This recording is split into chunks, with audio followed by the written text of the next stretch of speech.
Hello मेरे प्यारे बच्चों, कैसे हैं आप सभी। आई होप सभी बहुत अच्छे होंगे और आपका स्वागत है मेरे यूट्यूब चैनल पे।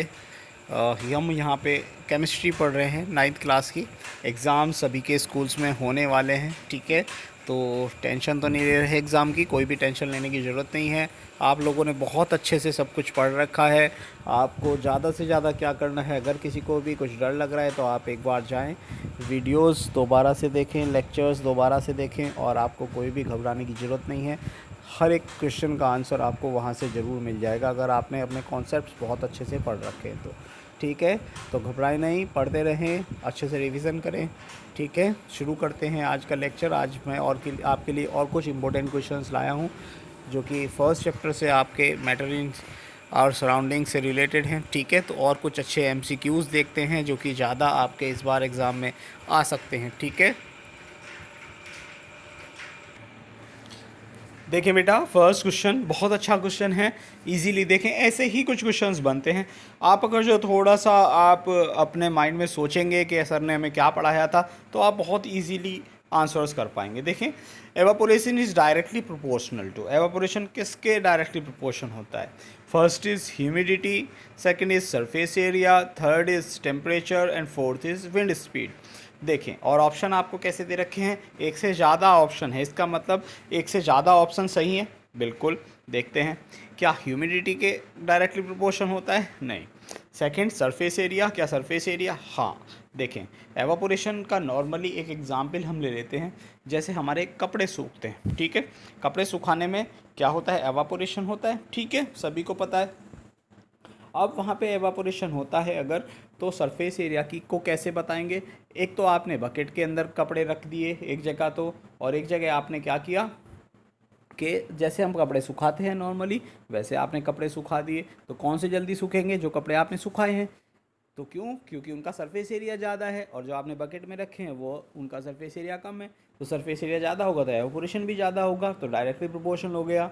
ऐसे ही टेम्परेचर, गर्मियों में जल्दी कपड़े सूखते हैं या सर्दियों में? गर्मियों में जल्दी सूखते हैं क्योंकि टेम्परेचर ज़्यादा रहता है, तो एवापोरेशन यहाँ पे भी डायरेक्टली इस प्रोपोर्शन हो गया। अगर विंड स्पीड की बात करते हैं, हवा तेज़ चलेगी तो क्या कपड़े जल्दी सूखेंगे? तो यहाँ भी क्या हो गया? डायरेक्टली प्रोपोर्शन हो गया। तो देखें, सेकेंड, थर्ड और फोर्थ तीनों ऑप्शन सही हो गए। इसका मतलब ऑप्शन डी में लिखा है सेकंड, थर्ड एंड फोर्थ। तो ठीक है, रेट ऑफ एवापोरेशन जो है वो इंक्रीज़ होती है सरफेस एरिया से, टेम्परेचर से और विंड स्पीड, तीनों से अगर जिनको बढ़ाएंगे तो एवापोरेशन भी बढ़ जाएगा। ईजी है, ठीक है। नेक्स्ट क्वेश्चन देखें, विच of the following indicates the relative randomness of particles in the three states of matter? Relative randomness of particles three states में से इसमें से कौन सा सही इंडिकेट करता है? ठीक है, तो देखिए, सबसे ज़्यादा रेंडमनेस तो किस में होगी? गैसेस में, क्योंकि उसके पार्टिकल्स बहुत ज़्यादा दूर होते हैं, तो हमें ऑलरेडी पता है। सेकेंड कौन सा? लिक्विड, और फिर क्या होगा? सॉलिड। तो ऑप्शन डी हमको दिख रहा है, सी। ठीक है, आंसर इसीलिए कर सकते हैं। Next question is, rate of evaporation of N aqua solution decreases with increase in. सिर्फ फिर से वही क्वेश्चन है, अभी हमने देखा था। ठीक है, बस आपको पढ़ना है, थोड़ा सा माइंड लगाना है। ठीक है, आंसर मैंने लिखा हुआ है, आप पढ़ सकते हैं। ठीक है, अभी मैंने समझाया है। ठीक है, समझें इस क्वेश्चन को क्या बोल रहा है कि डिक्रीज़ किसके साथ होगा जब हम क्या बढ़ाएंगे? तो हमने विंड स्पीड, टेम्परेचर और सरफेस एरिया भी देखा है, इनके तो तीनों के क्या होता है? डायरेक्टली प्रोपोर्शनल होता है। तो क्या बचा? ह्यूमिडिटी। ह्यूमिडिटी के क्या होगा? Inversely proportional. क्यों होगा? मैंने देखिए रीज़न भी दे रखा है यहाँ पे। Air around us can not hold more than a definite amount of water vapours to a given temperature which is known as humidity. ठीक है, ह्यूमिडिटी यही होता है। So if the air is already rich in water pressure, wet water vapour, it will not take up more water. अगर जो पहले से ही ज़्यादा होगी ह्यूमिडिटी, तो और ज़्यादा वाटर वो नहीं लेगा, इसलिए रेट ऑफ ऑपरेशन क्या होगा? कम हो जाएगा। ठीक है, नेक्स्ट क्वेश्चन देखते हैं। The state of matter which consists of super energetic particles in the form of ionized gases is called। ये मैंने प्लाज्मा स्टेट आपको पढ़ाया था, तो ये एक और एक प्रॉपर्टी है, आप यहाँ से समझ सकते हैं प्लाज्मा स्टेट के लिए कि प्लाज्मा स्टेट क्या होता है, सुपर एनर्जेटिक होता है, ठीक है, और सुपर एक्साइटेड पार्टिकल्स हैं इसके। So this particles are in the form of ionised gases and free electrons. तो इस तरीके का क्वेश्चन आता है जिसमें आपसे पूछता है कि कौन से सुपर एनर्जेटिक पार्टिकल्स होते हैं आयोनाइज्ड गैसेस के, तो वो कौन सी स्टेट होती है, प्लाज्मा स्टेट होती है, ठीक है। नेक्स्ट क्वेश्चन देखते हैं। The quantity of matter present in an object is called its. जो क्वांटिटी ऑफ मैटर होती है वो उसकी क्या कहलाती है, मास कहलाता है। सिंपल आंसर है, ठीक है। नेक्स्ट क्वेश्चन देखें। विच of the following statements does not go with the liquid state. इनमें से लिक्विड स्टेट के बारे में कौन सा सही नहीं है। Particles are loosely packed in the liquid state, ठीक है। Fluidity is maximum in the liquid state. क्या फ्लूइडिटी मैक्सिमम होती है, नहीं, गैसेज में मैक्सिमम होती है। So this is wrong. यहीं पे पता लग गया हमको, आगे देखने की ज़रूरत नहीं है। आंसर बी हो जाएगा, ठीक है। आगे देखते हैं। Filtration is a method of separation can be use for mixtures that are. Filtration कौन सा सेपरेशन मेथड है जिसको हम कैसे मिक्सचर्स के लिए यूज़ कर सकते हैं। तो फिल्ट्रेशन के थ्रू हम हेट्रोजीनियस मिक्सचर को कर सकते हैं, एक तो अलग, होमोजीनियस को नहीं कर सकते। तो ए और सी ऑप्शन तो नहीं हो सकता। ऑप्शन या तो बी होगा या फिर डी होगा, ठीक है। और उसमें भी बी में देखें क्या दिया गया है, लिक्विड इन लिक्विड। क्या लिक्विड इन लिक्विड को हम फिल्ट्रेशन से अलग कर सकते हैं, नहीं कर सकते, बिल्कुल नहीं। अगर जो मैं पानी को दूध में मिला दूँ तो क्या आप पानी और दूध को अलग कर सकते हो बाई फिल्ट्रेशन हम नहीं कर सकते। तो नेक्स्ट ऑप्शन देखिए, सॉलिड इन लिक्विड। अगर मैंने दूध में चाय पत्ती डाला हुआ है तो क्या अलग कर सकते हैं फिल्ट्रेशन से, बिल्कुल अलग कर सकते हैं। So option D is the correct answer, ठीक है। तो इस तरह से आपको अपने माइंड में थोड़े से लॉजिक सोचने हैं कि सर ने क्या बताया है, हमें क्या प्रॉपर्टीज़ होती हैं। अगर वो सब प्रॉपर्टीज़ आप याद रखेंगे तो बहुत ही ईजीली आप आंसर कर पाएंगे। नेक्स्ट क्वेश्चन देखते हैं। Which of the following mixtures will be the most difficult to separate. इनमें से सबसे ज़्यादा डिफ़िकल्ट कौन होगा सेपरेट करने के लिए। तो देखिए, आयरन फिलिंग्स या पाउडर है और उसमें सैंड मिला दें आप तो क्या अलग होगा, नहीं, बिल्कुल नहीं अलग होगा। अगर मैं मैग्नेट ले आऊँगा तो आयरन फिलिंग्स उस पर चिपक जाएंगे और सैंड अलग रह जाएगा। बहुत ईजी है। नेक्स्ट है सैंड एंड वाटर। क्या ईजी है, बिल्कुल ईजी है। हम क्या कर लेंगे, थ्रू फिल्ट्रेशन अलग कर लेंगे। Next sawdust and stones. क्या इजी हैं, बिल्कुल अलग नहीं है। स्टोन्स तो बाई हैंड पिकिंग भी अलग हो जाएंगे।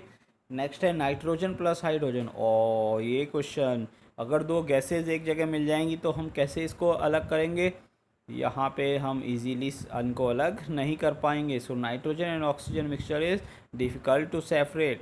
नाइट्रोजन और हाइड्रोजन को सेपरेट करना मुश्किल होगा, because it has to be cooled to very low temperature to convert into liquid. हमको इसे बहुत ही ज़्यादा कम टेम्परेचर पर ले जाना पड़ेगा, तब ये क्या होगा, लिक्विड में कन्वर्ट होगा। And below their boiling points then distil them, और उसके बाद ही उसको डिस्टिलेटिंग कर सकते हैं।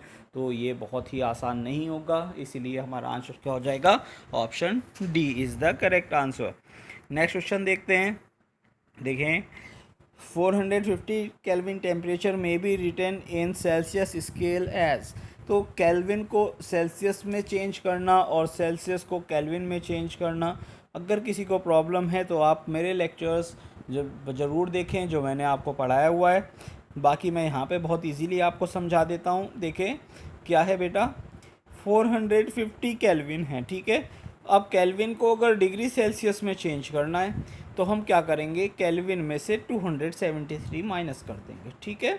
अगर केल्विन लिखा हुआ है, केल्विन को आपको डिग्री सेल्सियस में चेंज करना है तो क्या करेंगे, हम उसमें से केल्विन में से क्या कर देंगे, कैसे कैलकुलेट करेंगे इसको, केल्विन -2, 7 एंड 3। अगर ये आप माइनस कर दोगे तो हम आपका आंसर आ जाएगा, ठीक है। अगर आपको डिग्री सेल्सियस दिया है तो कैसे करेंगे, अगर आपको डिग्री सेल्सियस दिया हुआ है और बोल रहा है कि इसको केल्विन में चेंज कर दो तो कैसे करेंगे, हम 273 प्लस कर देंगे केल्विन में, ठीक है। 273 प्लस कर देंगे और इजीली आंसर आ जाएगा, ठीक है। आई होप समझ आया होगा आप लोगों को। नेक्स्ट देखते हैं।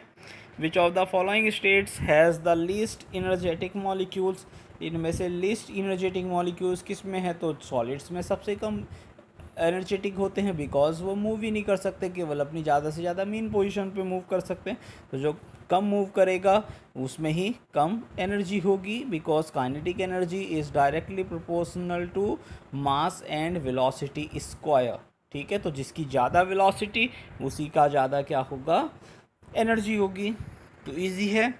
नेक्स्ट देखें, विच of the following processes release heat, इनमें से कौन सा प्रोसेस हीट रिलीज करेगा।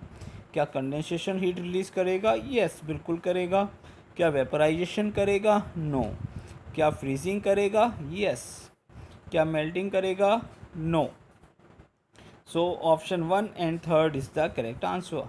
Okay, next question is, a liquid is kept in a china dish, the evaporation of the liquid can be accelerated। तो evaporation हम कैसे accelerate कर सकते हैं उसका, by keeping the china dish open, ठीक है, by blowing air into the liquid, ठीक है। अभी हमने देखा क्या क्या प्रॉपर्टीज़ थी किसके लिए, एवापोरेशन के लिए। By keeping the dish under A running fan, ठीक है, यहाँ से भी विंड तेज होगी तो सभी कंडीशंस में क्या होगी, एवापोरेशन बढ़ जाएगा, ठीक है। तो आंसर क्या हो जाएगा, ऑल ऑफ दीज, ठीक है। नेक्स्ट देखें, some crushed ice is put in a test tube and warmed, कुछ क्रस्ड आइस रखी है और उसको हमने गर्म करना शुरू कर दिया।